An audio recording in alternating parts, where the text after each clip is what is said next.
give me 3 minutes bro ወይ 2 ደቂቃ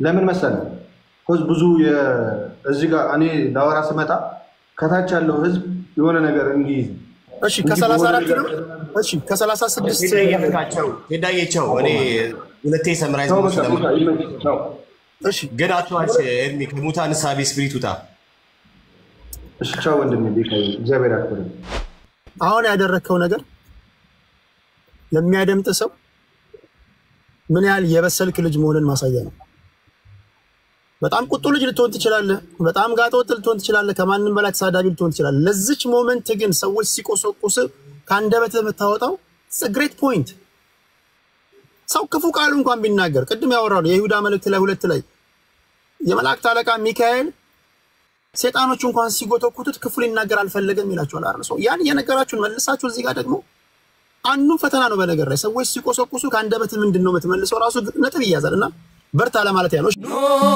በብርሃኑ ተመላለሱ ኖ በብርሃኑ ተመላለሱ አንድ ሰው በክርስቶስ አምኖ መዳረሻውና ፍጻሜው የት ነው የሚል ይመስለኛል አይደለም የኔ ጥያቄ ጻድቃን መንፈሶች እነማን ናቸው ቀጥታ ነው የጠየቁት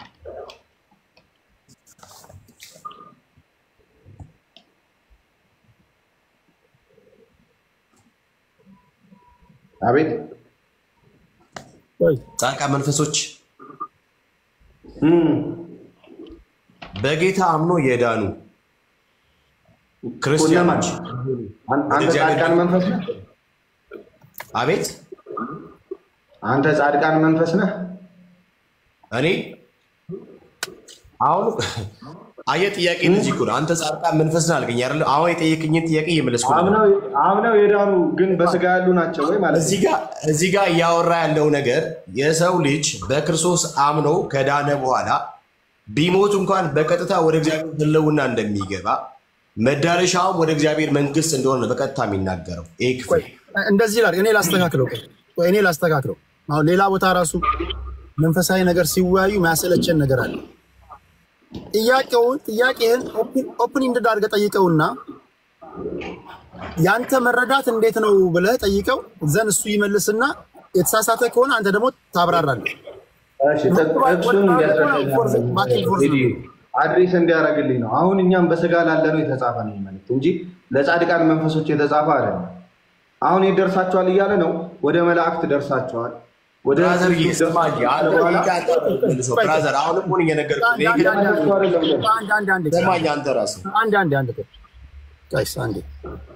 እኔ ከእናንተ በጣም ብዙ ነገር ነው የምጠብቀው መረጋጋትን ከእናንተ ለመማር ነው የምትወው ዓለማዊ ሰዎች የተለያችሁ ናቸው ጥያቄ ጠይቀው ጥያቄ አርገህ ጠይቀው ከዛ ይመልስ እንስማ አኮኔም እኮ እንደዛ ያረኩ ነው ቴዲ አሁን ቅዱስ ጳውሎስ እንደዚህ ይላልና እነዚህ እነማን ናቸው ነው ጥያቄ ለኛ በህይወት ላለው ሰዎች ቅዱስ ጳውሎስ መልእክት ላከ በዛ መልእክት ውስጥ ደግሞ የደረሳቸው አላለን ወደ አዲስ ኪዳን መካከለኛ ሲባል ኢየሱስ ነው ጻድቅ ማነው በደስታ ወደ ተሰበሰቡት ወደ አላፋት መላእክት ደርሳቸዋል ማለት ኦሬዲ የተሰበሰቡት አላፋት መላእክት አሉ ማለት ወደዛ ደርሳቸዋል ይያለ ነው እሺ ይታወቃል ለዛ ነው ፍጹማን ወደ ሆኑት ወደ ጻድቃን መንፈሶች የተባሉት እነማን ናቸው ቴንክ ዩ ፍጹማን የተባሉት ወደ ጻድቃን መንፈስ ፍጹማን የተባሉት እነማን ናቸው ነው የሚል እስኪ ቤቲ አንተ በገባህና በደረሰበት በክርስቶስ ኢየሱስ አምኖ የዳኑ እኛ ነፍሳቶች ነን እኛ ምን ማለት መሰለህ ቴዲዬ አሁን እዚህ ጋር ያወራ ያለው ነገር ሰው በህይወት እያለ ኦኬ በክርስቶስ ኢየሱስ ካመነ ኦሬዲ ድኗል አይደል ዳነ ማለት አሁን እንኳን ካንተ ጋር ያወራው እኔ በላይ ገባ በሰማይ ስፍራ እንዳለውም ጭምር ነው ማምነው ሐዋርያ ጳውሎስ እንደዛ ብሎ ስለሚል በኤፌሶን ምዕራፍ 2 ቁጥር 6 ላይ ስለሚያወራ ማለት ነው ስለዚህ ወደ ቅዱሳን መንፈሶች ገብቷቸዋል ብሎ ሲል ድናቸዋል የዳኑ ሰዎች ደግሞ ወይ ደግሞ መገኛቸው ወደ እግዚአብሔር ሐለወት መግባት ነው አለቅ እሺ ገብቷል ስለዚህ እሱ የሚለው ምን መሰለ እሷን ነገር አምጥቶ ልክ እነዚህ መንፈሶች ተለውጠው መለኮትነትን ይቀበላሉ ከዚያ ደግሞ ሲጸለይላቸው ጸሎትን ይሰማሉ ወደሚል አይነት ድምዳሜን ያመጣው እሱን ታሳየኛል አይጂፒ ነው እሺ አሁን እሱ የሚለውን እንተውና ኤርሚ የመለሰው ምላሽ ትክክል ነው ወይስ አይደለም አድሬስ አላረገም። አሁንም መልስ እሺ፣ እኛ ጻድቃን መንፈሶች ከሆነን ወደ የትኞቹ ጻድቃን መንፈሶች እንደደረስነው? እሺ፣ ወደ የትኞቹ ነው? ደስ ይላል። በክርስቶስ አምነው የእግዚአብሔር ልጅነትን ወደ ተቀበሉት። ስለዚህ ቅዱሳን መላእክት የተባለው ለማን ነው? ቅዱሳን መላእክት የተባሉት ለማን ነው? ምን አይነት ጥያቄ የምጠይቀው? ወደ ቅዱሳን መላእክት ደርሳቸዋል፣ ወደ ጻድቃን መንፈሶች ደርሳቸዋል፣ ወደ ኢየሱስ ክርስቶስ ደርሳቸዋል ሲል ጠቅለል አድርገህ እኛ ኢየሱስ ክርስቶስ ነን፣ እኛ መልአክ ነን፣ እኛ ደግሞ ጻድቃን መንፈሶች ነን ልትለኝ ነው ማለት ነው። ምክንያቱም የደረስንበትን ቦታ ወይም ደግሞ ወደ የትኛው ህብረት እንደደረስን እያስረዳ ነው እንጂ ስለኛ ማንነት እየተናገረ አይደለም። ቦታ አድራሻ ነው፣ አድሬስ ነው እየነገረን ያለ። ወደ ጻድቃን መንፈሶች ደርሳቸዋል እየተባለ ኦኬ እኛን ነው የሚለን። እሺ ቅዱሳን መላእክት ያለው አንተን ነው? የአዲስ ኪዳን መካከለኛ ያለው ኢየሱስ ክርስቶስ እግዚአብሔር ያለው አንተን ነው? እሺ አሁንም ስማ ብራዘርዬ፣ አሁንም እየሰማ ከሆነ እንጃ ይመልስ። እሱ እስኪመልስ እናድምጠው። ቤክ ይመልስ። ሲጀመር አንድ ኤርሚ ያልገባህ ነገር አንተ ከራስ ጋር ነገሩ አሳከር ስለሆነ የምታየው በክርስቲያኖች መነጽር ስለሆነ የምታየው የምልህ ነገር ብዙ ልትረዳ አትችልም። ሲጀመር ሰው በክርስቶስ አምኖ በቀጥታ የእግዚአብሔር ልጅነትን ከተቀበለ ጸድቋል፣ ጻድቅ ሆኗል፣ ፍጹምነትን አግኝቷል። የሰው ልጅ በነፍሱ ማለት ነፍሱ ከስጋ ስትለይ በቀጥታ ወደ እግዚአብሔር ሀለወት ይገባል። በዚያ ደግሞ ጻድቃን መላእክቶችም አሉ። ልክ ለምሳሌ ራእይ ላይ እንደሚናገር እግዚአብሔርን የሚያመልኩት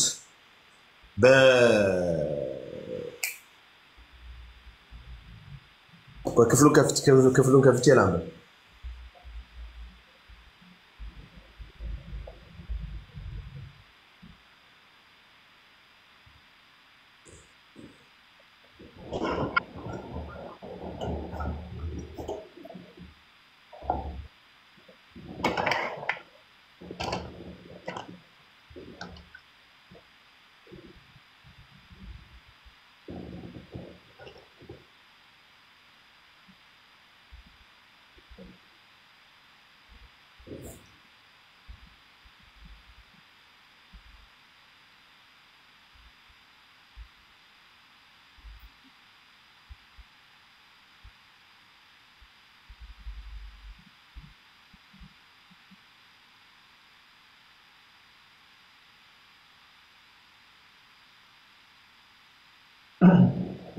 እሺ ይሄን እስኪፈልገው ወይ ይሄን እየፈለገ ሌላ ጥያቄ እንደይሳል ለመጠቀም ቆይ ይደራረብበታል።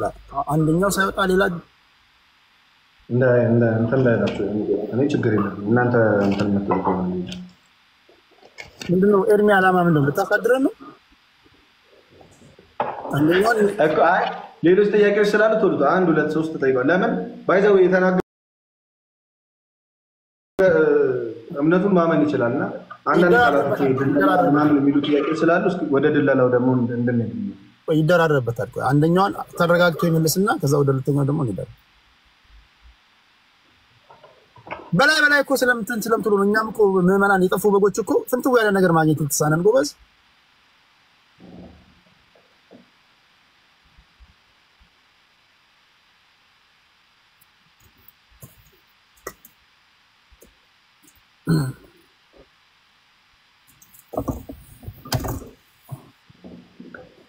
ወይ ጥቅስ እናግዘው ሐሳቡን እንገረንና በአንተ ነው የምታግዘኝ ብራዘርዬ። እሺ ለማንኛውም በሰማይ ለምሳሌ አራት እንስሶች አሉ፣ መልአኮች አሉ፣ ሰውም አለ። እያንዳንዱ ከፍጥረት በየወገኑ ተከፋፍለው የመጡ አሉ። ለምሳሌ አሉ እዛ ውስጥ ለምሳሌ እነዛ በጠቅላላ በዚያ በሰማይ እግዚአብሔር አምላክን ነው የሚያመሰግኑት። ስለዚህ ወደ ቅዱሳት ነፍሳት እንዲሁም ወደ መላእክት ሲል በጥቅሉ እኛ ሁላችንም በእግዚአብሔር ፊት ለእግዚአብሔር የሚገባውን አምልኮ የምናቀርብ መሆናችንን ማሳየት። ሰው ሲሞት በቀጥታ ወደ እግዚአብሔር ሀለወት ይገባል። ከዛ በኋላ በምድር እንደሚከናወነው የሚባል ነገር የለም። በቀጥታ እግዚአብሔር አምላክን ወደ ማምለክ ይሸጋገራል ማለት ነው። ስለዚህ እዚህ ጋር ቅዱሳት ነፍሳት የተባልነው እኛ ነን፣ የጸደቅነው እኛ ነን፣ የዳነው እኛ በክርስቶስ አምነው የዳኑትን ሰዎች ብቻ ነው። እዚህ ጋር የሚያወራ ማለት ነው። ሌላ ጥያቄ ያለ? ከዛ ደግሞ ይጠይቃለሁ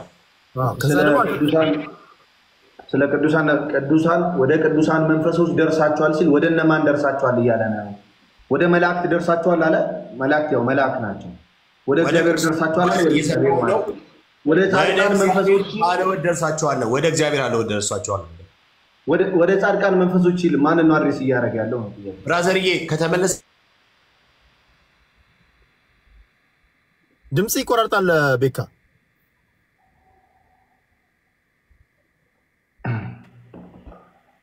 አሁን ይሰማል? ኦኬ ሰምተኛል ብራዘርዬ? አዎ ሰማሁ ነው፣ እየሰማሁ ነው። ቀጥል። ይቆራርጣ ነበር። ሌላ ጥያቄ ምን ነበር? እኔ ልጠይቃ። ለምሳሌ ቅድም እየዋሻ ያለውን ነገር ልጠይቅ። ለምሳሌ የኔን ብጨርስ አይሻልም? ከዛ 100 ጥያቄ ይጠይቀኛል። የመጨረሻ አንድ ጥያቄ ጠይቀውና ከዛ ቤካ ወደ ቤካ ጥያቄ እንሄዳለን። ጠይቀው ኤርሚ። እሺ ብዙ ነገር ስላወራችኋል፣ ግን ብዙ ነገር ሚስሊድ አድርጓል እና አትሊስት እሺ ችግር የለውም ምን ያወራበታለሁ በዛ ሀሳብ ላይ። ግን አሁንም አንድ ጥቅስ ልስጠው። ዮሐንስ ወንጌል ምዕራፍ 20 ቁጥር 23 ላይ እነዚህ የደላሎችን ፓወር ላሳየው እና አንብበውና ትርጉሙን ንገረኝ። እሱን መጽሐፍ እሺ ምንም በተመለከተ ነው አንብበውና ያ መጽሐፍ ስለ ሐዋርያት ስልጣን ያወራል እና ምንም በተመለከተ ነው ብራዘር ወንድሜ አንብበውና ማለት ትርጉሙን ንገረኝ። የዛን ጥቅስኛ ስላወራ ነው ነገር። እሺ ምዕራፍ 20 ቁጥር 23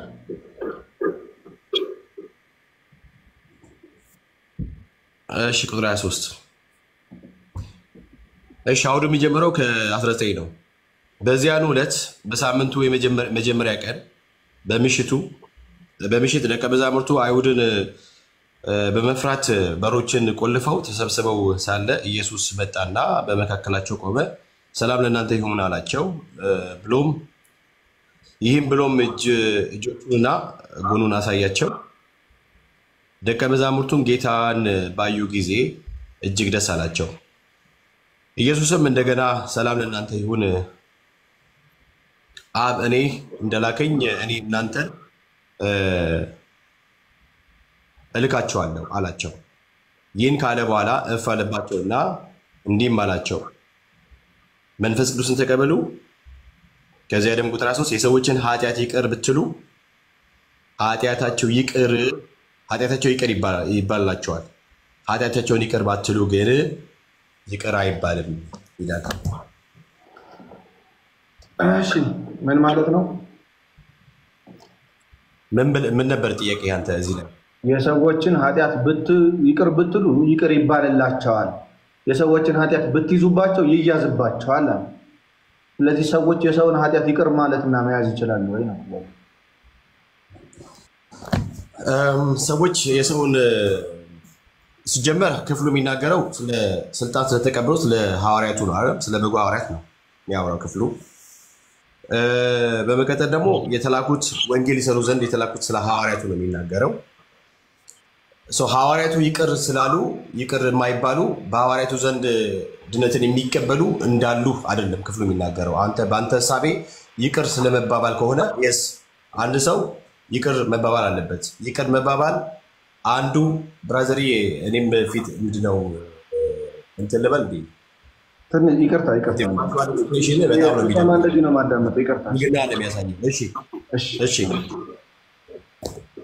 ፋሻል ኤክስፕሬሽን ብልግና ነው የሚያሳየው። አንተ እኔ የምልህ ትክክል ካልሆነ አንተ አርሞ ታወራለህ፣ ችግር የለውም።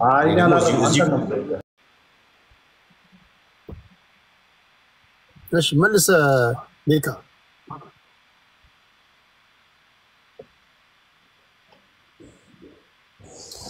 እሺ በጥቅሉ አንድ ነገር በነገራችን ላይ ቆይ የሚያደምጡ ሰዎች ከኛ በአንድ ሺህ እጥፍ የሚበልጡ ሰዎች ናቸው። እርዱን ለአድማጭ ተመልካች መተውን እንልመድ። ጥያቄ እንጠይቃለን፣ አጣሞ ይመልስ አስተካክሎ ይመልስ ህዝብ ይፈርዳል። ከዛ በተራው ይመልሳል። ሌላ ጀስቸር ምናምን ነገር መሰዳደብ አላስፈላጊ ንግሮችን አታስገቡ ፕሊዝ አብሮ ስለማይ። እሺ ቀጥለ ቤካ። እሺ ክፍሉ የሚናገረው ሲጀመር ሐዋርያቱ የተላኩት ወንጌልን ይሰብኩ ወይም ደግሞ የምስራቹን ቃል ይናገሩ ዘንድ ነው። ሐዋርያቱ ይህንን የምስራች ወንጌል በሚናገሩበት ጊዜ የሰሙ ሰዎች ምላሽ ቢሰጡ ኦኬ ታራቂው ምንድነው በክርስቶስ ታረቁ እያሉ ሲናገሩ ሐዋርያቱ ቢያደምጡና ቢያደምጡ ሰዎች ቢሰሙና ቢያደምጡ ቢመለሱ የኃጢአትን ይቅርታ ከእግዚአብሔር ዘንድ በክርስቶስ በኩል ያገኛሉ ነው ዋና መልእክቱ። ለምን ሲባል የላከው ራሱ ጌታ ኢየሱስ ክርስቶስ ነው። ምን ይሉ ዘንድ ወንጌልን ለፍጥረት ይናገሩ ዘንድ። ወንጌል ደግሞ ምንድነው? የምስራች ነው። የምስራቹም ስለ ልጁ ስለ ኢየሱስ ክርስቶስ ነው። በልጁ በኢየሱስ ክርስቶስ በኩል ነው ከእግዚአብሔር አብ ጋር መታረቅ ያለው። ስለዚህ ይህንን የይቅርታን ማለት ታረቁ የሚለውን ሜሴጅ ሐዋርያቱ በተናገሩ ጊዜ የሚሰሙ ልባቸውን ከፍቶ ያደመጡ ለሰሙት ነገር ምላሽ የሰጡ የኃጢአትን ይቅርታ ያገኛሉ። እሺ ስለዚህ የኃጢአትን ይቅርታ ማግኘት የኃጢአትን ይቅርታ ማግኘት በቀጥታ የሚገናኘው ከሰጪው ከእግዚአብሔር ጋር እንጂ ከእነርሱ ጋር አይደለም። ሲቀጥል ደግሞ አንድ ሰው ለምሳሌ በመካከል ግጭት ቢኖር ግጭቱን መፍታት ይቅር መባባሉ መጽሐፍ ሳይም ስለሆነ ማለት ነው። ጀምቷል። ይቅር መባባሉ መጽሐፍ ሳይም ስለሆነ ግን እዚህ ጋር ግን ዋና ሐሳቡን ካየኸው ሐዋርያው ምንድነው? ጌታችን ኢየሱስ ክርስቶስ ሐዋርያቱን የላከው በእርሱ በኩል ከእግዚአብሔር ጋር ታረቁ የሚለውን ሚስጥር እንዲናገሩ ብቻ ነው። አለቀ። በእርሱ ያ ስለዚህ በሐዋርያቱ እጅ አይደለም የኃጢአት ይቅርታ ያለው ወይም ደግሞ የኃጢአትን ይቅርታ የሚቀበሉት በእርሱ በኩል አይደለም ማለት ነው። ኦኬ ኤርሚ ጥያቄ ጨርሰሃል? በ3 ደቂቃ መልስ ነው ይሄ። ቴዲ እኔ አላውቅም። አንተ አሁን 3 ደቂቃ አለ የተናገረው ትክክል ቆይ ልነግርህ ነው። አንዴ የመለሰው ትክክል ነው አይደለም? ሰመራይዝ አድርገው ከዛ በኋላ እሱ ደግሞ ይጠይቃል። የተናገረው የጠየቀውን ጥያቄ በአግባቡ መልሷል ወይስ አልመለሰም? ኧረ በየ ጥያቄ ነው መሰለኝ ነው መልስም አልመሰለኝ ነው ለማናገር። ስለዚህ አንተ ደግሞ ቃሉ ልንገርህ ቴዲ እንደው አንተ ትፈርዳለህ። የሰዎችን ኃጢአት ይቅር ብትሉ ሰዎቹ ኃጢአት ይቅር ይባልላቸዋል ነው ለነዛ ሰዎች ይቅር ብትይዙ ደግሞ ኃጢአታቸው ይያዝባቸዋል። ስለ ኃጢአት ነው የሚያው። የሰውን ኃጢአት ይቅር ካላችሁ እናንተ ይቅር ትባላላችሁ አይደለም የሚለው። የሰውን ኃጢአት ይቅር ካላችሁ ይቅር ይባላሉ ነው። የሰውን ኃጢአት ከያዛችሁ ይያዝባቸዋል ነው እንጂ አሁን ምንድነው የተወራው ነገር ከዚህ ጋር የሚያገናኘው? እንግዲህ እንዱ ላይክ እሺ ስለዚህ አንዴ ቆይ ስለዚህ የጠየቀውን ጥያቄ አልመለሰም ማለት ነው። ጭራሽ አልተነካም። እሺ ኦኬ ፍርዱን ለአድማጭ ተመልካች እንሰጣለን። ቤኪ የምጠይቀው ጥያቄ አለ? አረ በጣም ብዙ ጥያቄ አለ እንጂ ሳይበዛ ሎጣ ስለሆነ እንቀጥላለን። ስለምንቀጥል አንድ ሳታበዛ 2 ወይ 3 ጥያቄ ጠይቀውና ሰመራይዝ አደርጋለሁ።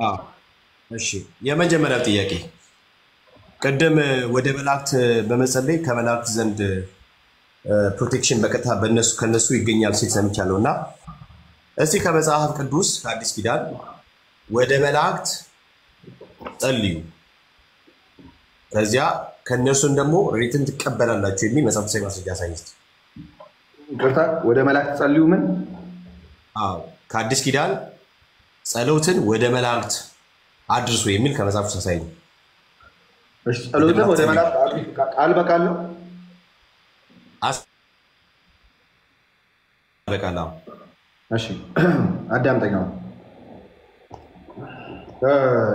ልክ ይሄ ወርድ ባይ ወርድ ፋላሲ የሚባል ነገር አለ።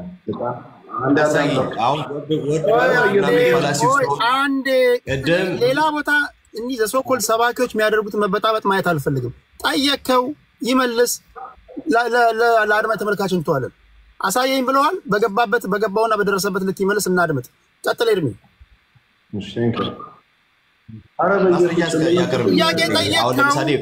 መልሱን እናድምጥ። በቃ አንተ ለመላእክቶች ጸልዩ የተባለበትን ከመጽሐፍ ቅዱስ አሳየኝ ብለዋል አይደል? ጥያቄውን ሰማ። እስኪ ምላሹን ደግሞ እንስማ። እሺ ቴንክ ዩ ቴዲ። ያው ቅድም ያ ሁሉ ነገር ልክ ሆኖ አይደለም እኔ ስሰማ የነበረው አይደል? ሀሳብ እያዳመጥኩ ስለነበር ነው። ደላላ ሲባል ምን ሲባል ባይዘው እዚህ ጋር ያሉ ከሚናገራቸው ነገሮች አንዳንድ ነገሮች እያወጣው ነበር። ፎርሹር በጣም ላይክ ሲነገር የነበረው ነገር በፍጹም የማይገናኝ ከተጠየቀው ነገር ጋር የማይገናኝ መጽሐፍ ቅዱስ የማያውቀው የአድማጭ ተመልካቾችን ኢንቴሊጀንስም ኩዌሽን አናርግ። ቀደም ነገር ትላልቅ ሰዎች እያደመጡ ነው። የጠየቀውን መልሷል አልመለሰም የሚለውን እኮ እያደመጡ ነው ሰዎች። እኔ ጋር እናንተ ጋር ምን ያህል ሰው እንዳለ አላውቅም። 2600 ሰዎች እያደመጧችሁ ነው። ጥያቄ ጠይቀዋል። የጠየቀውን አድማጭ ተመልካች አብረን ሰምተናል። አሁን ደግሞ ምላሹን እንስማ። ከዛ በኋላ ራይት ኔክስት የሚያደርገው አድማጭ ተመልካች ይሆናል። ቀጥል ኤርሚ። እሺ እኔ እየጠቀስኩ ነው የማወራው። አክቹዋሊ መጽሐፍ ቅዱስ እያሳየው ነው የማወራው። የራሴን ሐሳብ አላወራ። ቆይ አንዴ ኤርሚ ሶሪ አንዴ ቤካ ጥያቄ ለአንዴና ለመጨረሻ ጊዜ ድገምለት። እሺ ከመጽሐፍ ቅዱስ ወደ መላእክት እንድንጸልይ የሚያደርግ በቃ መጽሐፍ ሳይመስጃከ። እሺ ጎበዝ፣ ይሄኛው ጥሩ ነው። አሁን አሻሽሉታል ጥያቄውን ወርድ ባይ ወርድ አላለ። ኤኒዌይስ መጽሐፍ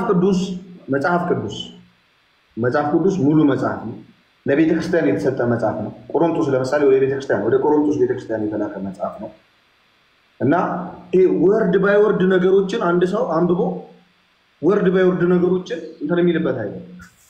መጽሐፍ ቅዱስ በተለያየ ቦታ ግን ይናገራል ነገር። ለምሳሌ መላእክት በእግዚአብሔር ፊት የሚቆሙ መላእክት አደሴም ታይም ከኛ ጋር እንዳሉ በማቴዎስ ወንጌል ምዕራፍ 18 ላይ ማቴዎስ ወንጌል ምዕራፍ 18 ከቁጥር 10 ላይ ከነዚህ ከታናናሾች አንዱን እናትንቁ ተደንቀቁ፣ መላእክቶቻቸው በሰማያት ዘወትር በሰማያት ያለው አባቴን ፊት ያያሉ ናቸዋል ማለት ጌታ ኢየሱስ ነው። ስለዚህ መላእክቶች አሉን ማለት ነው። እነዚህ መላእክቶች ደግሞ በትንቢተ ዘካርያስ ምዕራፍ 1 ከቁጥር 12 ላይ ስለኛ ምን የሚያደርጉ ናቸው? ምህረት የሚጠይቁ ናቸው። በአዲስ ኪዳን በዕብራውያን 1 ቁጥር 12 ላይ ቁጥር 14 ላይ ስለ መላእክት ሁሉ መዳንን ይወርሱ ዘንድ ስላላቸው ለማገዝ የሚላኩ የሚያገለግሉ መናፍስት ብሎ መልአክን ይጠራቸዋል። ስለዚህ መልአክ ምን ያደርጋሉ? ያግዙኛል፣ ያገለግላሉ። እንዴት ነው የሚያገለግሉት ከተባለ ከኛ ጋር ናቸው፣ የኛ ህብረትም ናቸው። አክቹአሊ ቀደም ወንድማችን እኛ ነን ሲል ነበር። በዚሁ ዕብራውያን ምዕራፍ 12 ከቁጥር 22 ጀምሮ ስታነበው በደስታም ወደ ተሰበሰቡት ወደ አላፋት መላእክት ደርሳቸዋል። ህብረታችን ውስጥ አሉ፣ የኛ አካል ናቸው። በእኛ ባይዘው ሞት የለም። ክርስቲያንም በመንፈሱ ይሰራል ለመጻፍ መልእክት ለማስተላለፍ እንጂ ያ ሞት የለም። በመንፈስ ማንም ሊሞት አይችልም። ስለዚህ ለምን ያገለግሉናል? መዳንን እንድንወርስ ያገለግሉናል። እንዴት ከተባለ አሁንም ወደ ዮሐንስ ራዕይ ምዕራፍ 8 ከቁጥር 4 ላይ የዕጣኑን ጢስ ይላል። ያ የዕጣኑን ጢስ ከቅዱሳን ጸሎት ጋር ከመልአኩ እጅ በእግዚአብሔር ፊት ጸሎታችንን ምን ያደርጋሉ? ያሳርጋሉ። ምን አሳየው? ከኛ ጋር ናቸው፣ የኛ ህብረት ናቸው። ስለኛ ምህረትን ይጠይቃሉ። አካሎቻችን ናቸው፣ የክርስቲያኖች አካል ናቸው። ከዛስ ጸሎታችንን ደግሞ ያሳርጋሉ። ቅድም እንደውም ሌላ ነገር ሲናገር ነበር በሉቃስ ወንጌል ምዕራፍ 16 ላይ ላይ ስንመለከተው አብርሃም ከሰማይ ሆኖ አብርሃም እንግዲህ ቆይቷል ከሞት አይደል? ከሰማይ ሆኖ ለነሱ ሙሴና ነቢያት አላቸው ብሎ ይናገር ነበር። ወደ ምድር የሚከናወነውን ነገር ያውቅ ነበር። አብርሃም ከሰማይ ሆኖ ነው ማለት የራእይ መጽሐፍ ምዕራፍ 5 ከቁጥር 17 ላይ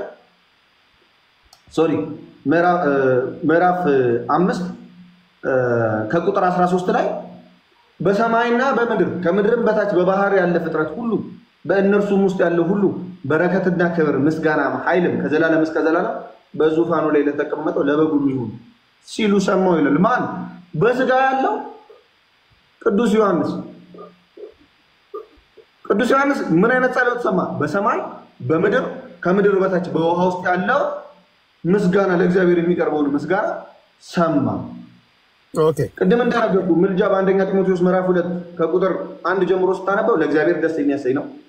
በዕብራውያን 12 ላይ እንደጠቀስኩልህ ጻድቃን መንፈሶችና ቅዱሳን መላእክት የኛ አካል ናቸው።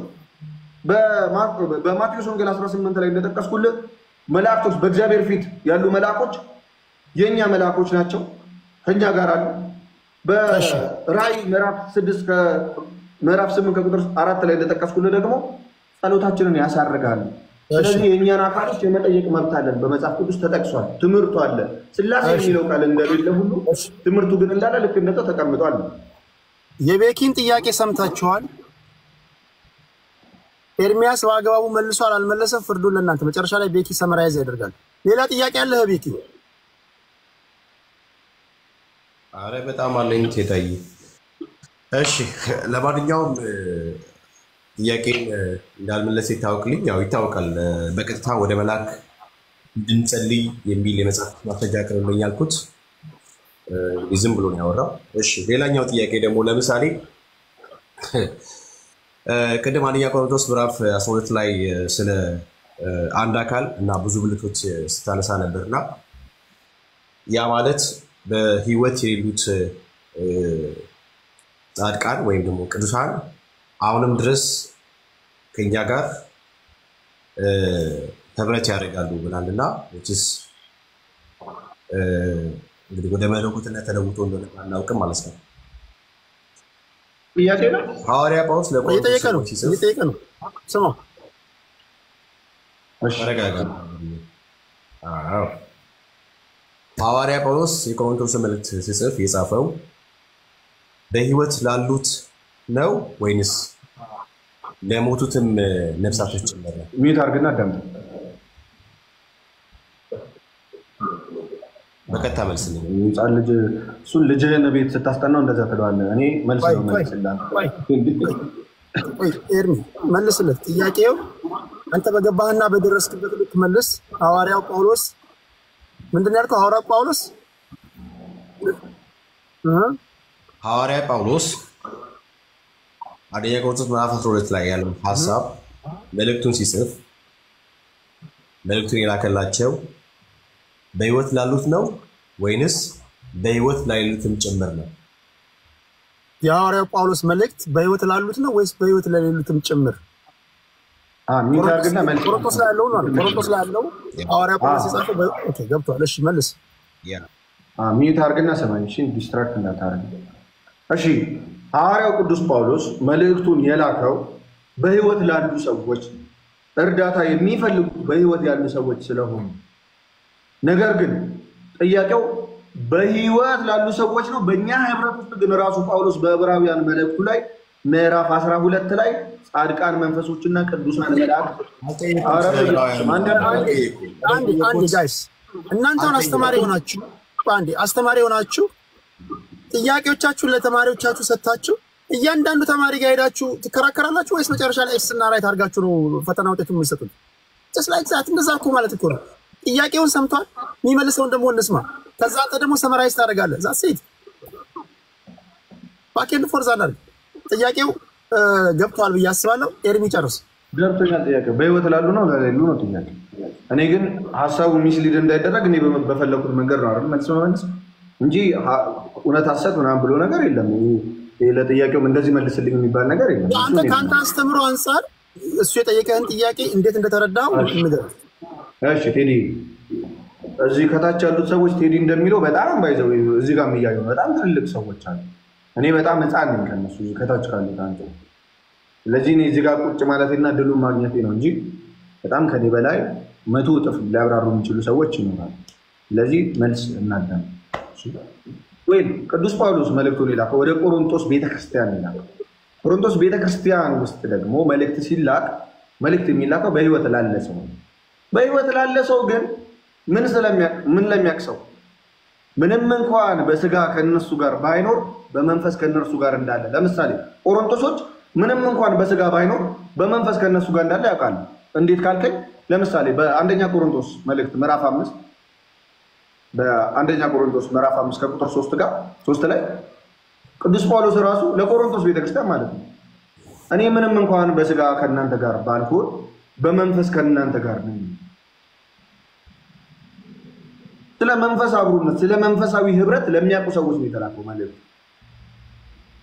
ስለዚህ በስጋ ላሉት ሰዎች ግን ስለ መንፈሳዊ ህብረት ጻድቃን መንፈሶች ቅዱሳን መላእክት የአዲስ ኪዳን መካከለኛ ኢየሱስ ክርስቶስ ከነርሱ ጋር እንዳለ ለሚያውቁ ይህን በክርስትና ውስጥ ያለውን እግዚአብሔር የፈቀደውን መተጋገዝ ድለላ ብለው ለማያጣጥሉ ለነዛ ለቤተ ክርስቲያን ሰዎች ነው የተላከው።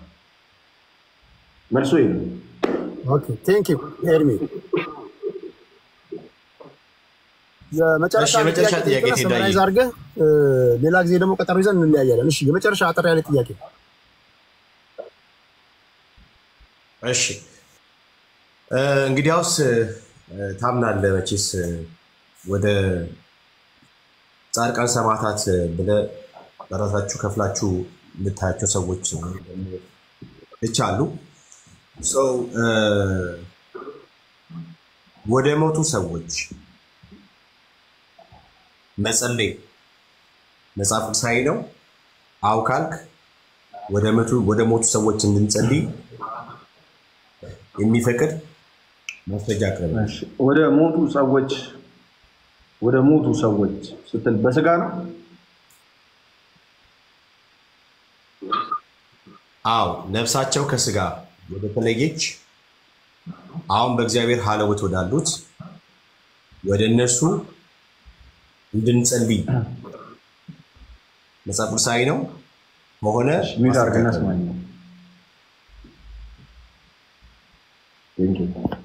ወደ ሞቱ ሰዎች አለ ክርስቶስ በአዲስ ኪዳን ባይዘው ሞት የለም ህይወት አለ የዘላለም ህይወት አለ። አዲስ ኪዳን የመንፈሳዊ ስራ ነው እንጂ የስጋዊ ስራ አይደለም። ሞት የሚገደባቸው የብሉይ ኪዳን ሊቀ ካህናት አለ። እነርሱ እንዳይኖሩ ሞት ስለከለከላቸው ካህናት ሁሉ ብዙዎች ናቸው ይላል። ለምን?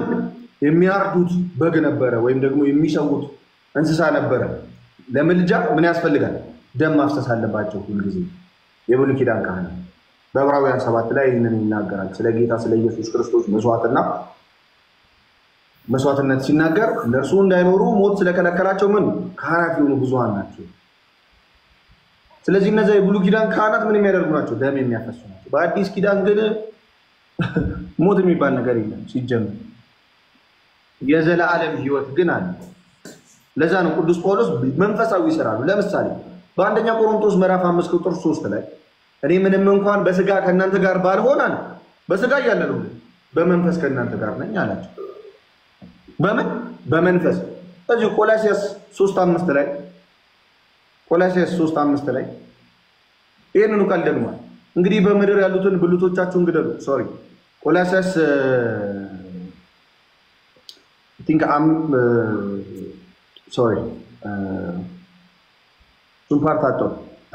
ነው ከቆሮንቶስ ጋር ማለት ነው።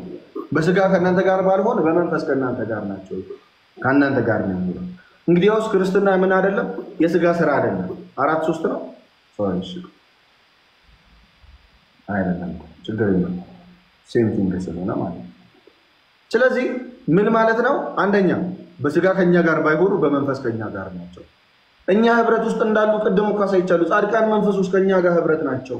አካል ነን። ፒክቸሩን ላሳይቻለሁ እኮ ቀደም ለማስረዳት። ከዛ አካልነት አይቆረጡም። ከዛ አካልነት የማያምን ሰው ነው እንጂ የሚቆረጠው በስጋ የሞተ ሰው አይደለም የሚቆረጠው።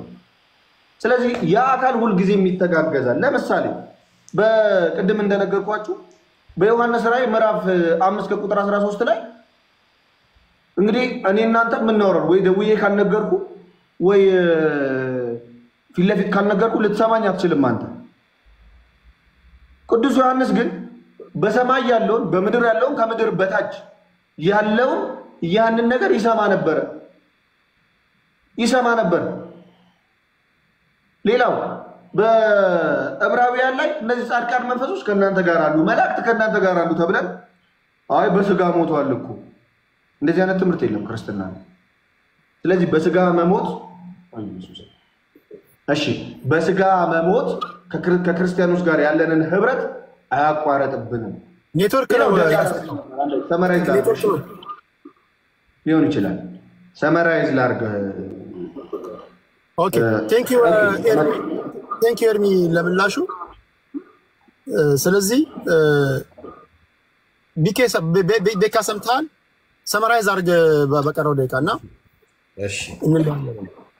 እሺ ቴዳዬ ቴንክ ሶ ማች ስለሰጠኝ ድል አመሰግናለሁ ወደ መላእክት የጸለየ አለ ወይ ብዬ ስጠይቀው መጽሐፍ ቅዱሳዊ ማስረጃ ማቅረባችን ቢኮዝ የጸለየ የለም ዝም ብሎ በዘረድ ማድ ከኪሳቸው አምጥቶ የሚጠቀሙት ነው እንጂ መጽሐፍ ውስጥ የሚያቀርቡ ነገር አይደለም ሰው ምንም መልስ አይደለም እንኳን ሊመልስ ባጠገቡም አላለፈም ቢኮዝ መጽሐፍ ቅዱሳዊ ማስረጃ ማቅረብ ስለማ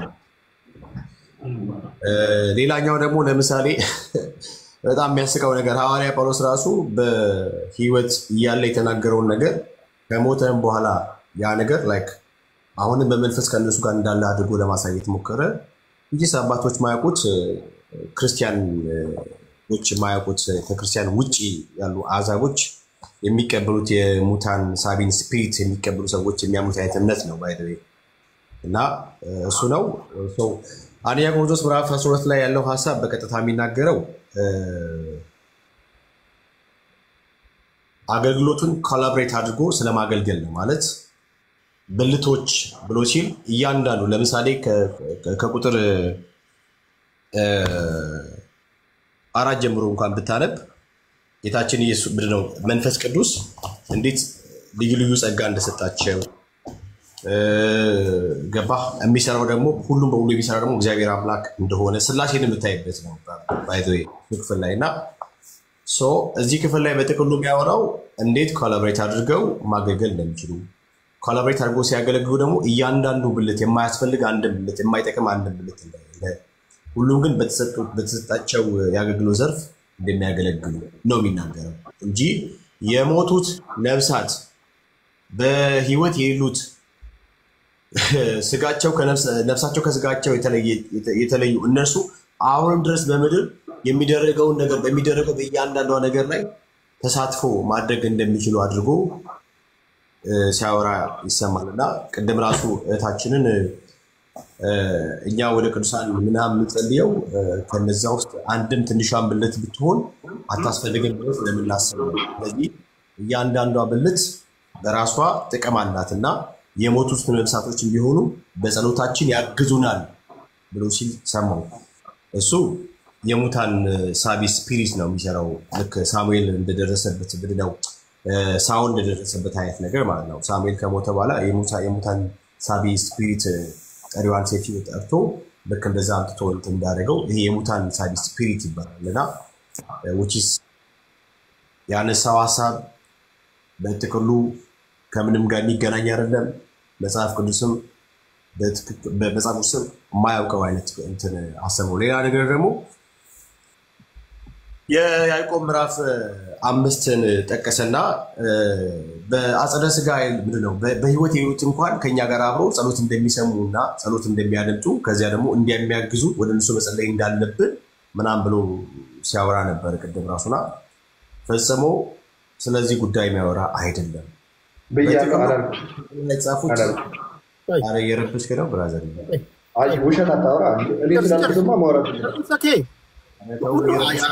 ዓለም ላይ ያሉ ሰዎች ኮሪከርድ እያደረጉ ነው በኋላ ብላ አላልክ የሚለው እነሱ ህዝብ ይፈርዳል ተውት ጨርስ እሺ ቴዳዬ ስለዚህ ያዕቆብ ምዕራፍ 5ን ጠቅሶ ቁጥር 13 ላይ በቀጥታ ያዕቆብ በስቲፋኖስ ሞት ምክንያት የተበተኑ አይሁዳን ክርስቲያኖችን እነሱን ኢንከሬጅ ለማድረግ የጻፈው ነውና እዛ ላይ የሚናገረው በጥቅሉ በስቲፋኖስ ሞት ምክንያት የተበተኑ እነሱ ኢንከሬጅ ያደርጋቸው ነው ኢቨን እንኳን አይተህ ከሆነ ጸሎቱ የሚከናወነው በህይወት ባሉ ቅዱሳን መካከል እንጂ በህይወት ባይሉ ቅዱሳን መካከል አይደለም ጸሎት ራሱ አንዱ ስላንዱ የሚጸልየው በህይወት እስካለ ድረስ ነው በህይወት ካለ ግን ከሞተ አንድ ሰው ሁሉ ነገር ያለቃል ሁሉ ነገር እዚህ መጽሐፍ ቅዱሳዊ ማስረጃ ያቀርብላት ሄዳዬ ለዚያ መጽሐፍ ቅዱሳዊ ማስረጃ አለ ወይ ከተባለ አዎ የትኛውም ቅዱስ በህይወት እስካለ ድረስ ብቻ ነው የሚሰራው ምኑ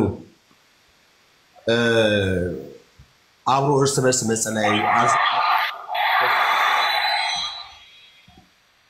ለምሳሌ እንደዚህ ያል መክብብ 9:5 እንደዚህ ያል ሕያዋን እንዲሞቱ ያውቃሉና ሙታን ግን አንዳች አያውቁም። ሕያዋን እንዲሞቱ ያውቃሉና ሙታን ግን አንዳች አያውቁም፣ መታሰቢያቸውም ተረስቷልና ከዚህ በኋላ ዋጋ የላቸው። ፍቅራቸውም ጥላቻቸውም ቅናታቸውም በአንድነት ጠፍቷል። ከፀሐይ በታች በሚሰራው ነገር ለዘላለም እድል ፈንታ ከእንግዲህ ወዲህ የላቸው። ስለዚህ የሞቱትን ነፍሳት ወደ እነሱ እንጸልያለን፣ ወደ እነሱ እንማለዳለን ብሎ ሲሉ ወንድማችን ኤርሚ ምን እያለ ነው? የሙታንን ስፒሪት በሙታን ሳቢ ስፒሪት ጠርተናቸው ከእነሱ ጋር ኮሚኒኬት እናደርጋለን። ያ ደግሞ እርኩስ መንፈስ ይባላል። መጽሐፍ ቅዱስ እንደዚህ ብሎና እኛ ክርስቲያኖች ወደ ሙታን ወደ ሞቱት ሰዎች አንጸልይም። እንዴት መጸለይ እንዳለብን ወደ ማን መጸለይ እንዳለብን ጌታችን ኢየሱስ ክርስቶስ ራሱ አስተምሮናል። በዮሐንስ ወንጌል ቅድም ያልኩትን ብቻ ክፍል አንብበን አልጨርስ። በዮሐንስ ወንጌል ምዕራፍ 14 ላይ ቁጥር 13 እኔ ወደ አብ እሄዳለሁና አብ ስለ ወልድ እንዲከብር በስሜ የምትለምኑትን ሁሉ አደርገዋለሁ። ማንኛውም ነገር በስሜ ብትለምኑ እኔ አደርጋለሁ። ከእርሱ ውጪ በማንም በኩል ቢኬድ ሊሰማ አይችልም። በማን በኩል መጸለይ እንዳለብን ያመላከተው ራሱ ጌታችን ኢየሱስ ክርስቶስ ነው።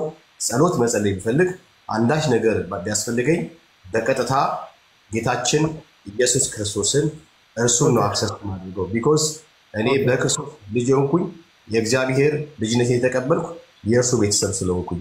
ከዛ ውጭ ግን ለሞት ሰዎች መጸለይ የሙታን ሳቢ ስፒሪት መጥራት ነው። እሱ ደግሞ አጋንንታዊና ጥንቆላ ነው። አመሰግናለሁ። ክብራትና ክብራን በተደጋጋሚ መረጃ ማድረግ አለብኝ። አንዴ ብዙ ጊዜ እንደምናገረው አስተምሮቴን እናገራለሁ፣ ዲፌንድ አደርጋለሁ፣ ወይም ደግሞ እኔ የገባኝን አስተምራለሁ ብላችሁ ስትመጡ በጣም መጠንቀቅ አለባችሁ። እዚህ ጋር የምታሳዩት ካራክተር፣ እዚህ ጋር የምታሳዩት እያንዳንዱ ከአንደበታችሁ የሚወጣ ቃል የእናንተ አስተምሮ ምን እንደሆነ ይነግረናል። አድማጭ ተመልካች፣ ጨዋ ከሆናችሁ እናንተ ያስተምሮታችሁ የእጅ ስራ ውጤት ናቸው። ጋጦጥ ከሆናችሁ እናንተ ያስተምሮታችሁ የእጅ ስራ ውጤት ናቸው። ስለዚህ አድማጭ ተመልካች ደግሞ እዚህ ጋር ያሉ ሰዎች እያከበርናቸው በተቻለ መጠን እውቀት ልናካፍላቸው ነው የተሰበሰብነው። ከኛ የተሻለ ከኛ የበለጠ እውቀት ያላቸው ናቸው። እነማን እዚህ ውስጥ እንዳሉ አናውቅም። መምህራኖች አሉ፣ ከተለያዩ እምነት የተውጣጡ ሰዎች። እንግዲህ ማን ምን እንደጠየቀ ማን ምን እንደመለሰ አይታችኋል። በጸሎት ጉዳይ እንዴት ነው የምንጸልየው የሚል ጥያቄ አንስቼላችኋለሁ። ተጠያይቀዋል፣ ራሳቸው ሰመራይዝ አድርገዋል። እናንተ እዚህ ጋር አድርጌ ሶስታችሁን ሰዓት ስለሌለኝ ሰመራይዝ አላረኩም። እንግዲህ 3 ደቂቃ መስጠት አለብን ቢያንስ። አላረኩም። እኔ ጥያቄ ነው ጠየቀኝ፣ መለስኩለት፣ ከዛ አደረገ። መለስኩለት፣ አደረገ። እኔ ነኝ እኮ ውስጡ ጥያቄ ጠይቃልኩ። ጥያቄውን መለስ አልመለሰ ለአድማጭ ተመልካች ሰጠን። ከና ሰመራይዝ አድርጋልኩ፣ ሰመራይዝ አደረገ። ከዛ ወደሱ መጣው፣ ጠየቀ፣ ሰመራይዝ አደረገ። ይሄ ነው። ሰመራይዝ አላረኩም። እንግዲህ ያ ሰጥቻለሁ እኮ ሰመራይዝ አድርግ ብያለሁ እኮ ላርግ ነው። ሰመራይዝ አድርጌ ያልቃል። ኮዝ በጣም ብዙ ባይዘው ላወራ ያልኩትንም ሀሳብ እያወራሁ ምክንያቱም ከዛ ጠየቀኝ፣ ከዛ መለስኩለት፣ ከዛ ሰመራይዝ አድርጋልከው አደረገ።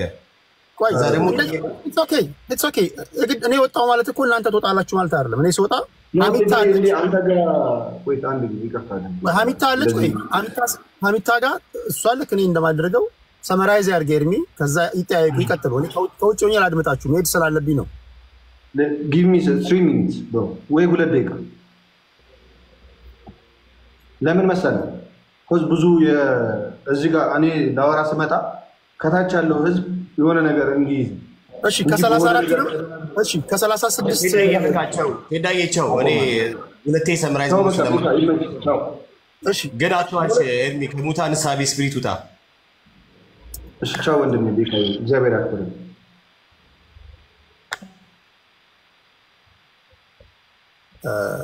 እንዴት ነው? እሺ ታንክ ዩ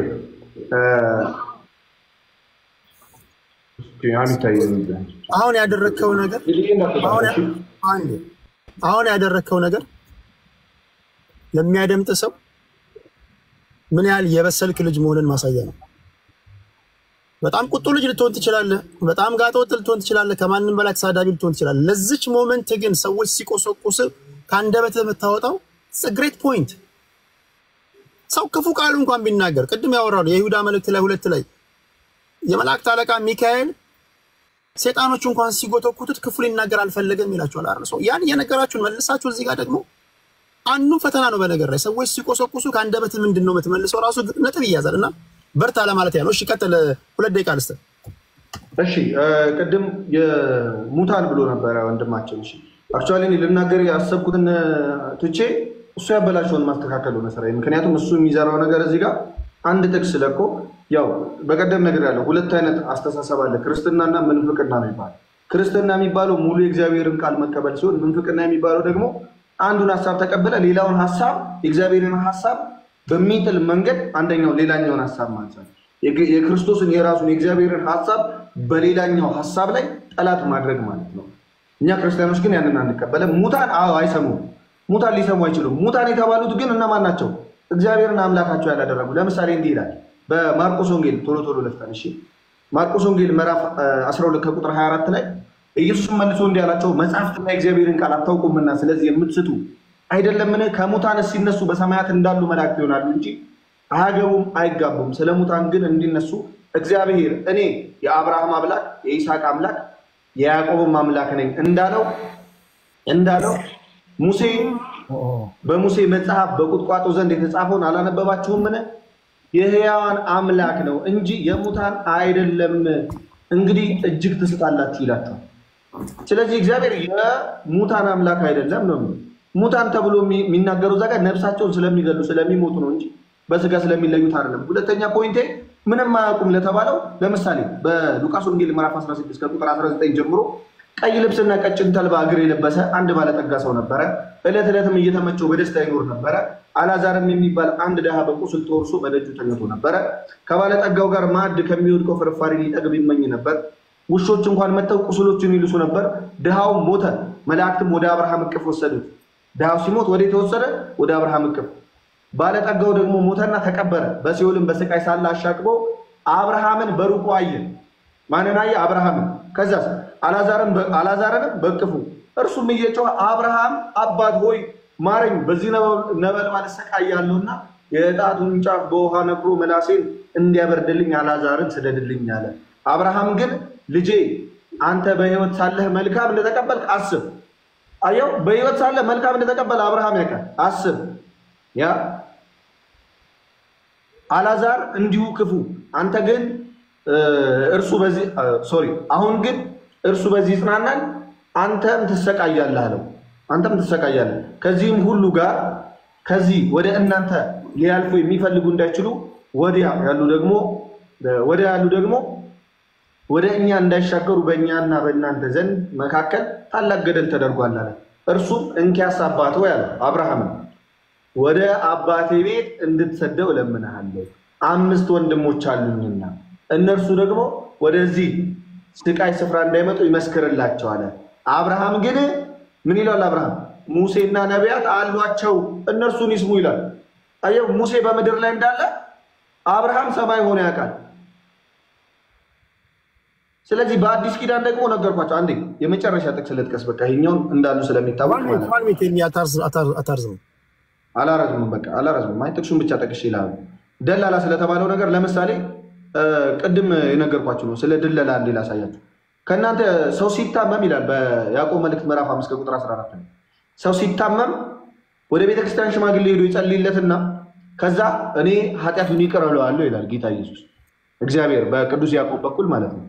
ኦኬ መጀመሪያ ምን ይባላል? ድለላ ይባልና ኦኬ እቺ ድለላ ምን ስትባል ስትቀር በነፍስ ካሉ ክርስቲያን አይሞትም ሲጀመር። እግዚአብሔር የሕያዋን አምላክ ነው። ቴንክ ዩ ቅጣ ቴዲ ሳይለንስ ስለሰልኩ ከልብ ነው ማመሰግነው። እኔ በጣም የሚያናደኝ ብዙ ጊዜ አድማጭን የመናቅ በነገራችን አድማጭ ነው እኮ የምትንቁት። እዚህ ጋር ያለውን ሰው አለ ከፖለቲካው ዓለም የመጣው ሰው ነኝ እኔ። ደግሞ እዚህ ሃይማኖት ሳወያይ አንድ ስቴፕ ተንሸራተትክ ማለት አፈር ከድሜ ነው የምትበለው።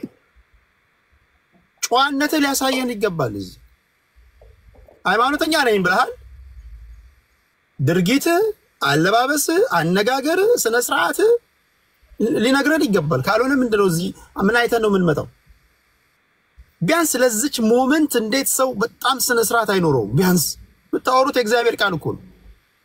የእግዚአብሔር ቃል አንተን ካልለወጠ እንዴት ነው ሌላው ሊለወጥ የሚችለው? መጀመሪያ እኮ ሰው አንተ ነው ያለ ተለውጣህ ለመሆኑ አንተ አነጋገር ተለውጧል እንዴ ነው ድርጊት ተለውጧል። ይሄን ሁሉ ያለና አንዳንዴ ፌክ ማድረግ እኮ ያስፈልጋል። ጀስት ማስመሰል ራሱ ሌላው ቢቀር እንደው ትክክለኛ እንኳን ለውጥ ባይኖርና ነገም ከነገ ወዲያም ስናደርግ እያያችሁ ግቡበት። ይሄ እንደ ሌላው ቤት ዝም ብለህ ሃይማኖታዊ ጉዳይ ላይ ተጫዋጩህ ምናምን አደናብረ የምታልፈው አይደለም። አንድ ስቴፕ ተሳሳትክ ማለት ሪከርድ ያደርጋሉ። ይሄ አንደኛው ክፍለ ዘመን ነው። ትደባለቃል። በጣም ነው ማመሰግነው። በጣም ነው ማከብራችሁ። የሚገርም እውቀት ነው ያካፈላችሁኝ። በሚቀጥለውም እንደዚሁ ጊዜ ሳገኝ ገብቼ ደግሞ የሆኑ ነገሮችን እያነሳን እንወያያለን። ኤርሚዬ እንደሁል ጊዜው ቤኪም ነበረ ከልብ አመሰግናለሁ። ኩዊን አሚታ በጣም ነው ማመሰግነው። እስከላ የሚባል ሰው መጥቷል። እናንተ አውሩ እኔ ከታች ሆኜ መዝሙር ያሬድ ነው ፎሎ አድርገው። መዝሙር ያሬድ ነው። አካውንቴ በተዘጋና ሌላ አካውንት ለጊዜው እስከ 25 እስከ ሜይ 25 ድረስ ዝግ ነው አካውንት። ኦኬ ይሄንን ፎሎ አድርጌዋለሁ። በዚህ ጉዳይ ላይ እናወራለን። እናንተ ያላችሁ ነው ይሉታል። እሺ ሰላም ብያለሁ ሁላችሁንም። ቴዲ እግዚአብሔር ያክብርልን ወንድሜ እናወራለን። ቴንክ ዩ በጣም ተጫወቱ እናንተ ሰማችኋል። እሺ ወይ እንጂ በቃ እሱ ያበላሸው ስታስተካክል ነው ጊዜ የሚያልቀው። ቤኪ ትንሽ አስቸጋሪ ነው ባይዘው ቤኪ መሆኑን ሲነግሩኝ አይ ቤኪ ትንሽ ስድብም አለበት ነው ያሩኑ በጣም ስድብ አለበት። እግዚአብሔር ይርዳቸው። እንግዲህ ለአንደበት የጠባቂ መልአክ ነው መጽሐፍ ቅዱስና እግዚአብሔር ይርዳቸው። እንደዚህ የሚሳደቡ ምናምን እንደዚህ በቃ እንትን የሚሉ ሰዎች ያሳዝኑኛል። ቶሎ ሁሉ ነገር ወደ ስድብ የሚወስዱና አሪፍ ነው። ጠቅለል ያለ ሀሳብ ስጠንና ሜቢ ኤርሚዬ ሀሳብን ከጨረስ እኔ ጨርሻለሁ። የተወራውን ነገር ልንገርህና በደንብ አንተ ደግሞ እስኪ እንማር። ደግሞ የተወራ ሀሳብ ስለ ምልጃ ነው፣ ስለ ቅዱሳን ምልጃ ታውቃለህ። ሁልጊዜ የሚነሳው ምንድን ነው? ይሄ ባህል ላይ ያሉት ከእግዚአብሔር ውጭ ይሄ ቅዱሳኖች ወይም ደግሞ ይሄ ምልጃ የሚባለው ነገር ሲነሳ መሀል ላይ ያሉት ደላላ ናቸው አያስፈልጉም ይባልና ማነቃነቅ ተሰደብ ሲመጣ አይ በህይወት ሳይኖሩ ሲቀሩ ነው ይባላል ማለት ነው። እና ከዛ አንፃር ቅዱሳን በአጸደ ነፍስና የቅዱሳን ምልጃ ጠቅለል አድርገህ በቃ እንማራው። እንደዛ ይሻላል። በዚህ ሰው ስላለ ይገርማል። ደላላ የሚል ተርም ተጠቀመ። በጣም እኮ ነው ይገርማል። ከይሄ ነው የምልህ ያለው። አንዳንዴ ጥላቻ ሲበዛ በቃ በጣም ጥላቻ ጭንቅላት ላይ ሲወጣ ባይዘው ኢቭን ካፍ የምታወጣው ራሱ ወርዶች በጣም በቃ እንትን ይሆናሉ። ምንም በቃ ዝም ብሎ ኤኒዌይስ እንግዲህ ቅዱሳን የሰጠን ራሱ እግዚአብሔር ነው እኮ ኤርሚዬ። እኛ ጎትተን ያመጣናቸው አይደሉም። እኛ አይደለም እግዚአብሔር ነው የሰጠን። እግዚአብሔር የሰጠንን እኛ ኦርቶዶክሳን አሜን ብለን እንቀበላለን። መላእክትን የሰጠን እግዚአብሔር ነው፣ አሜን ብለን እንቀበላለን። ቅዱሳን የሰጠን እግዚአብሔር ነው፣ አሜን ብለን እንቀበላለን። እመቤታችን የሰጠን እግዚአብሔር ነው፣ ኢየሱስ ክርስቶስ፣ አሜን ብለን እንቀበላለን። በመስቀል ስር እነኋት እናት እነሆ ልጅሽ ተብላ ይሄ እኮ ጌታ ማንንም አልጠየቀም። ይሄን ሲያደርግ አይደል የማንንም አኩልባል የማንንም አራገጫ የማንንም ድምፅ አልፈለገም። ጌታ ፈቀደ ወደደ እናቱን ሰጠን። ስለዚህ እግዚአብሔር የሚሰጠንን ቅዱሳን የሚሰጠንን መላእክት ደላላ ያሉ መናገር ይህ አንደኛ ክርስቲያናዊም አይደለም እውነቱን ለመናገር። ሁለተኛ እነዚህ መንፈሳዊያን ቅዱሳን መላእክትና መንፈሳዊ የሆኑ ቅዱሳን በዙሪያችን እንደ ደመና የከበቡ ናቸው። ደላሎች ስለሆኑ አይደለም። ይሄ በጣም የወረደ በጣም በቃ ትችትና ጥላቻ ሲሞላ ያለ ነው። ስለዚህ ትልቁ ነገር እዚህ ያላችሁ ክርስቲያኖች ኤርሚ ጋርም እኔ ጋር ያላችሁ ማወቅ ያለባችሁ ነገር የመጀመሪያው እኛና ፕሮቴስታንቶች ጋር እየለየን ያለው ይሄ ነው። ኢየሱስ ክርስቶስ አምላካችን መድኃኒታችን እግዚአብሔር መድኃኒታችን ኢየሱስ ክርስቶስ የሕያዋን አምላክ ነው ስንል እኛ ስንተረጉመውና በዛኛው ቤት ደግሞ ያሉ ወንድሞቻችን ተረጉሙት እኩል አይደለም። ኤርሚዬ አሁን ከዚህ ነው መጀመሪያ ያለብን። እኛ እግዚአብሔር የሕያዋን አምላክ ስንል ማለታችን ነው። ሌሎቹ ደግሞ አይ በቃ በእግዚአብሔር አመኑት ሞቶ ቀርቷል ካሉ የሚያምኑት አምላክ የሕያዋን አምላክ መባሉ ይቀራል መስፈርቱ አይደለ? የሚያምኑት አምላክ የሕያዋን አምላክ መባሉ መስፈርቱ ይቀርና የሙታን አምላክ ይባላል ነው አምላካቸው። ስለዚህ በዚህ ራሱ እኛና የነሱ አምላክ ልዩነት ፈጠርን ማለት ነው። እኔ አምላኬ የሕያዋን አምላክ እንደሆነ አምናለሁ። ጭራሽ እንዲሁም እኮ የሚገርምህ ሞት እኮ በአሁኑ ሰዓት እኮ እኛን አያስፈራንም። ባይዘወይ የአዲስ ኪዳን ክርስቲያኖችን ፈጽሞ አያስፈራንም። እንዲሁም ምን ተባለ በመጽሐፍ ቅዱሳችን? ሞት ሆይ መውጊያ የት አለ እያልን እኮ ዘመርን እኮ። ሞት እኮ ወደቀ በቃ። እዚህ አንደኛ ቆሮንቶስ ምዕራፍ 15 ቁጥር 55 ላይ ሞት ሆይ መውጊያ የት አለ፣ ሲኦል ሆይ ድል መንሳት የት አለ ተባለ እኮ። ሞትን እኮ ናቅ ነው እኮ፣ ሞትን እኮ ረገጥ ነው። አሁን እኮ ሕያዋን ነን እኛ፣ በክርስቶስ ያመንን እኛ ሕያዋን ነን። የእኛ አምላካችን ሕያው ያደረገን ከእርሱ የተነሳ ሕያው የምንሆን ነን።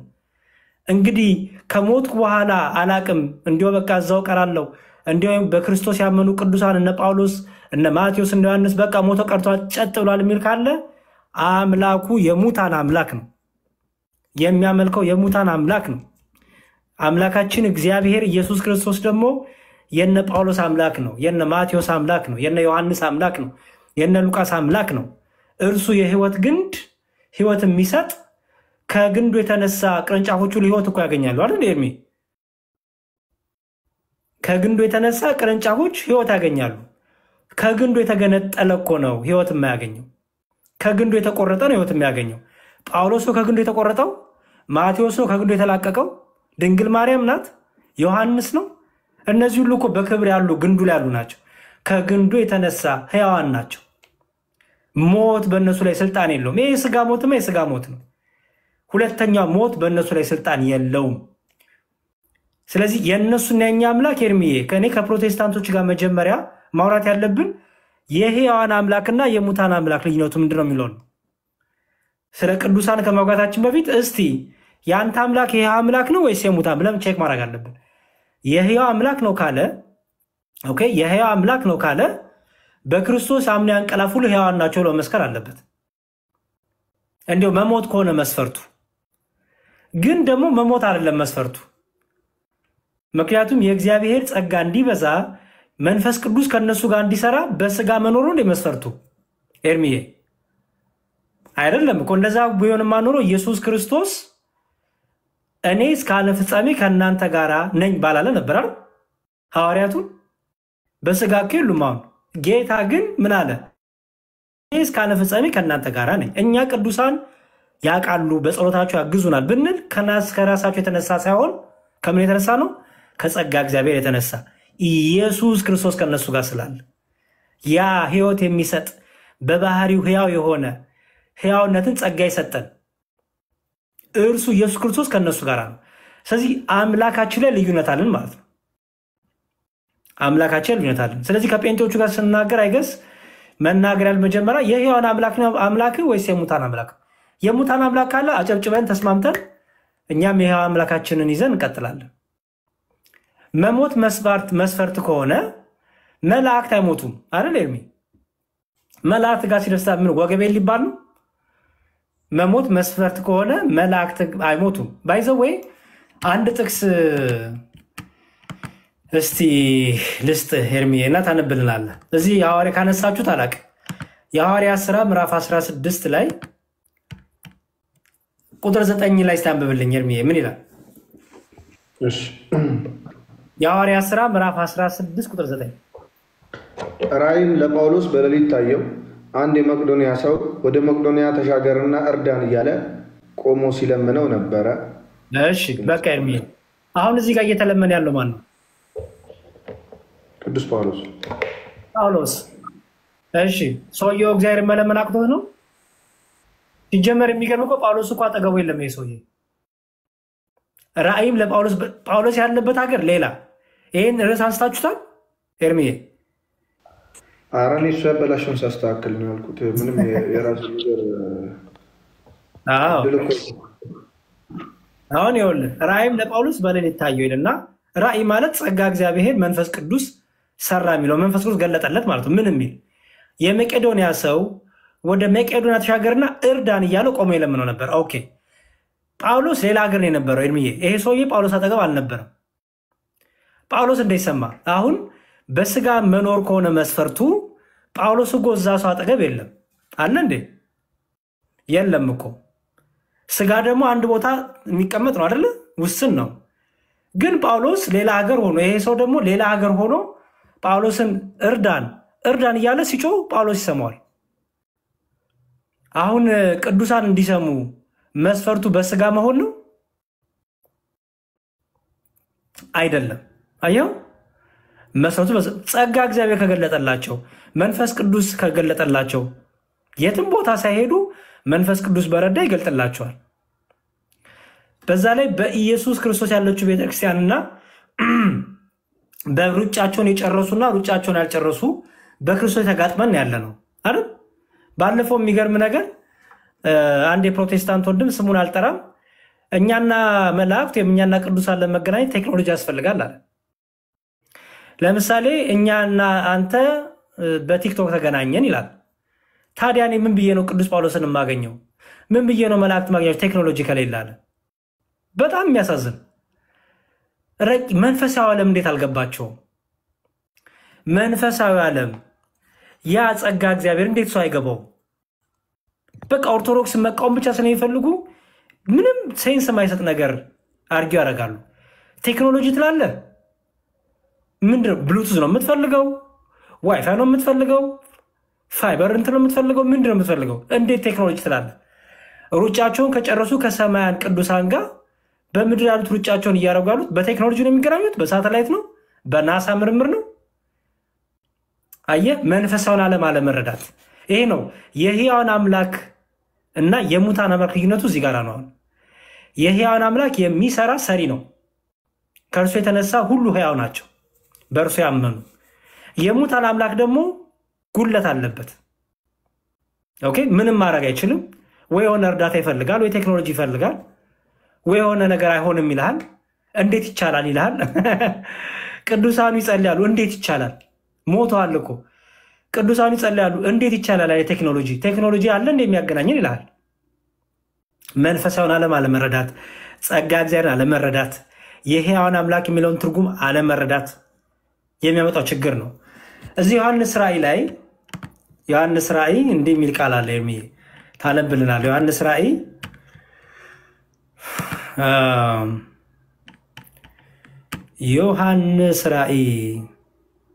እሺ ዮሐንስ ራእይ ምዕራፍ 5 ቁጥር 8 እስቲ እናንብብ መጀመሪያ። ዮሐንስ ራእይ ምዕራፍ 5 ቁጥር 8 እሺ አንበው።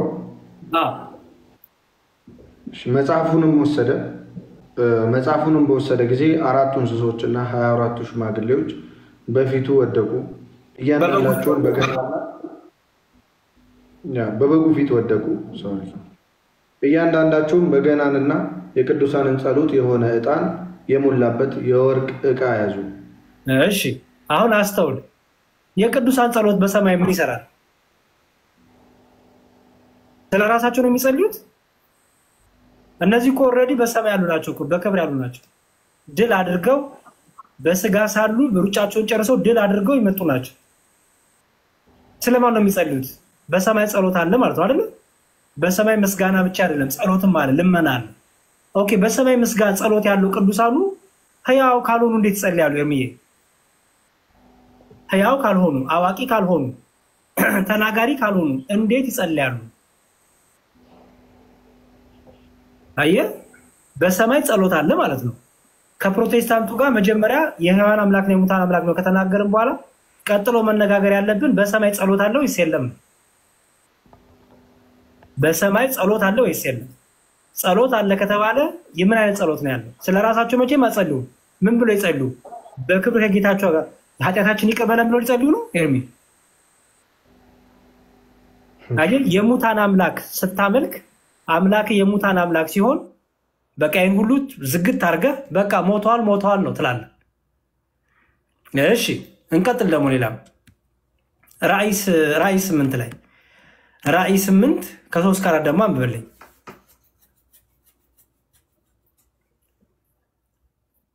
እሺ ሌላም መልአክ መጣና የወርቅ ዕጣን ይዞ በመሠዊያው አጠገብ ቆመ። በዙፋኑም ፊት ባለው በወርቅ መሠዊያ ላይ ለቅዱሳን ሁሉ ጸሎት እንዲጨምረው ብዙ ዕጣን ተሰጠው። የዕጣኑም ጢስ ከቅዱሳን ጸሎት ጋር ከመልአኩ እጅ በእግዚአብሔር ፊት ወጣ። እሺ የቅዱሳኑ ጸሎት እንዳለ ተማመንን። የቅዱሳኑ ጸሎት ደግሞ ጭራሽ በማን አማካይነት አረገ ይላል? ወደ ላይ በመላእክት አማካይነት አረገ። ይሄን ይቀበሉታ ፕሮቴስታንቶች? መላእክት ጸሎት ያሳርጋሉ ብለው ይቀበላሉ? ጸሎት አሳራጊ ናቸው ብለው ይቀበላሉ? አይቀበሉ። በቃ አይቀበሉ። ምክንያቱም አሁንም የሰማዩ ዓለም የሰማዩ ይሄ መንፈሳዊ ዓለም ህይወት ወንድሞቻችን አልገባቸውም። ኦርቶዶክስ መቃወም ብቻ ስለሚፈልጉ ቴክኖሎጂ ነው የሚፈልጉት እነሱ። ወይ ናሳን ነው ወይ የሆነ ዋይፋይ ነው የሚፈልጉት። ራሳቸው የተናገሩት ቴክኖሎጂ እስከ ድረስ እንዴት እንገናኛለን አሉ። መልአኩ የቅዱሳኑ ጸሎት እያሳረገ ነው። ኦኬ መልአኩ የቅዱሳኑ ጸሎት እግዚአብሔር ሊቀጣ ሞት አቅቶት ነው። ስድብ ብታይ እኔ ጋር ይወርዱብኛል ብታይ ጣዖት አምላክ እያሉ የሚል ጀግናዎቹ። እሺ እኔ እንደው በደንብ እውነቴ ነው። ተሳደቡ ይጣላችሁ። እችን እድል ተጠቀሙ ጴንጤዎች ወንድሞች። ይሄ እድል አይገኝም። እኔ ጋር 241 ሰው እያያችሁ ነው። ኤርሚ ጋርም ይኖራል። በደንብ ይጣላችሁ። አንደኛ ሌሊት ነው ፒጃማ ለብሳችሁ መሳደብ በጣም በጣም ጥሩ ነገር ነው። ስለዚህ በዛው ከእንቅልፍም በደንብ እንዲወስዳችሁ ሆዳችሁ ባዶ እንዲሆን በደንብ አውጡ። ባይዘወይ እሺ አደራ ስድብ እንዳታቆሙ ቀጥሉ። እሺ ስለዚህ ኤርሚዬ መልአኩ ምን ያደርጋል ማለት ነው? ጸሎት ያሳርጋል። እሺ ፕሮቴስታንቶቹ መልአክ ጸሎት ያሳርጋል ብለው ያምናሉ ወይስ ይሄን ክፍል ይቃወማሉ? ይቃወማሉ። ባይዘወይ ግን ለምን እንደሚቃወሙ ግን ምክንያት የላቸውም። በቃ ጀስት በቃ አይሆንም ይለዋል። ኦኬ ምን እናድርገው ይሄንን? አሁን እኮ በጣም የሚገርም ጥቅስ እያነበብኩኝ ጣዖት አምላክ ይላል መጥቶ ጥቅስ እያነበብክ ተረት ይላል። እኔን አይደለም እኮ ተረት የሚለው ዮሐንስ ላይ ነው ተረት እያለ ያለው። የሚሳደቡ ወንጌልን ነው፣ እኔን አይደለም እኮ። ወንጌልን እንወዳለን ይሉናል። ወንጌል ነው ስበኩ ይሉናል። ወንጌል ስትነግራቸው ተረት ይለዋል። ምክንያቱ ስለምን? አንደኛ ይሄን ትምህርት አያስተምሯቸውም። ኤርሚዬ ትልቁ ችግር እየሆነ ያለው ይሄን ትምህርት አያስተምሯቸው። አየህ በአዳራሾቻቸው ሲሰበሰቡ ነገረ መላእክትን አይማሩም፣ ነገረ ቅዱሳንን አይማሩም። ስለዚህ ስለማይማሩ ልክ ከኛ ሲሰሙት ወይ አንተ ጽፈኔ ይልሃል፣ ጎበዝ ከሆነ ጀግና ከሆነ አንተው ጨምረኔ ይልሃል። እዛው ፊት ለፊት ሆኖ ጨመርከው ይልሃል። ኦር ደግሞ ይሰርብሃል፣ ጣዖት አምላክ ይልሃል፣ ወይ ደግሞ ተረት ይልሃል። መጽሐፍ ቅዱስ እያነበብክ ማለት ነው። እሺ ሌላውን ደግሞ ልጨምርልህ እስቲ ኤርሚሻ። እኔ እኮ በጣም የሚገርም ነው ሰው እንዴት መጽሐፍ ቅዱስን ይቃወማል። ዮሐንስ ራእይ ላይ ድና ዮሐንስ ራእይ ምዕራፍ 5 ቁጥር 13 ደግሞ አንብብልኝ። እሺ እንዲህ ይላል፣ በሰማይና በምድር ከምድርም በታች በባህር ላይ ያለ ፍጥረት ሁሉ በእነርሱም ውስጥ ያለው ሁሉ በረከትና ክብር ምስጋናም ኃይልም ከዘላለም እስከ ዘላለም በዙፋኑ ላይ ለተቀመጠው ለበጉም ይሁን ሲሉ ሰማሁ። እሺ አሁን ይሄን የሰማ ማን ነው? ዮሐንስ ነው አይደል? የማን ድምፅ ሰማ? በሰማይና በምድር ከምድርም በታች በባህርም ላይ ያለ ፍጥረት ሁሉ ነው የሚለው። ፍጥረት ሁሉ እግዚአብሔርን ሲያመሰግን ዮሐንስ ሰማ። እሺ እንዴት ሆነ? ይሄ እኮ ሰው ነው። እንደ እግዚአብሔር በሁሉ ቦታ የሚገኝ አይደለም። ዮሐንስ ፍጡር ነው አይደል? ግን አንድ ቦታ ሁሉ እግዚአብሔር መንፈስ ቅዱስ በራእይ ገለጠለት፣ አሰማው። ምን? የፍጥረቱን ሁሉ ምስጋና። እስቲ አሁን አንድ ጴንጤ ቤቱ ያለውን ድመት እግዚአብሔርን ሲያመሰግን ይሰማል ወይ? ቤቱ ያለው ውሻ ቤቱ ያለውን ድመት ውሻ እንደው አጠገብ ያለው ጎረቤት እግዚአብሔር ሲያመሰግን ይሰማዋል? እንደው ካልጮኸ ምናምን አይሰማም። አየህ ግን ይቃወማሉ ዝም ብሎ። አሁን በቃ መቃወም። ዮሐንስ ግን ምን አለ? ፍጥረት ሁሉ እግዚአብሔርን ሲያመሰግኑ ሰማው። እሺ ለምንድን ነው ሊዘጋብኝ ነው? ምን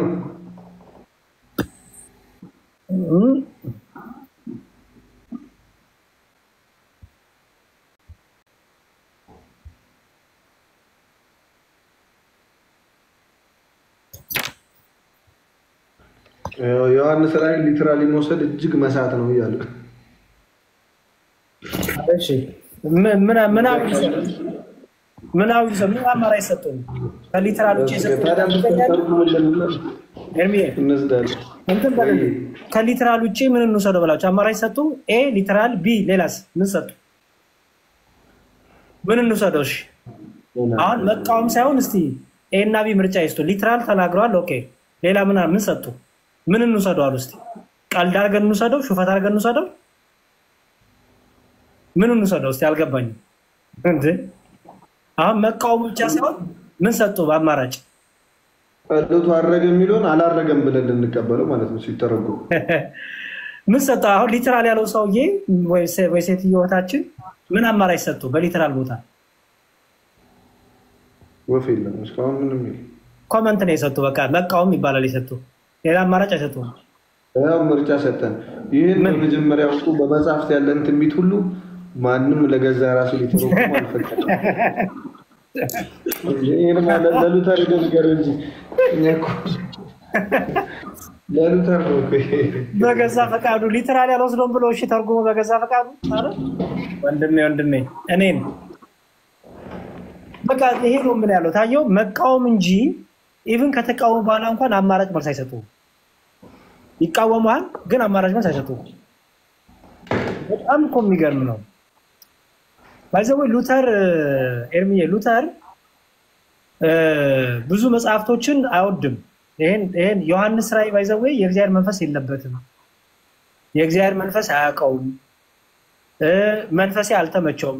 መንፈሴ ለዚህ መጽሐፍ አይመጥንም ብሎ የተናገረ ሰው ነው። ይሄን ታውቃለህ ኤርሚ? አራን ያላቀም አታውቅም? ዮሐንስ እንደ ሉተር እንትንንም ራሱ የያዕቆብ መልእክትን እኮ ገለባ መልእክት ነው። እሱን ታውቃለህ? ኧረ ይሄማ እኮ ሉተር እኮ የታወቀ ነው። ሉተር በጣም ዮሐንስ ራእይ ምንም መንፈሴ ራሱ አይመጥነውም ብሎ ሉተር በጣም ጎበዝ ነው። ቲክቶክ ሊዘጋብኝ ነው ያለው ነው አይደለም ነው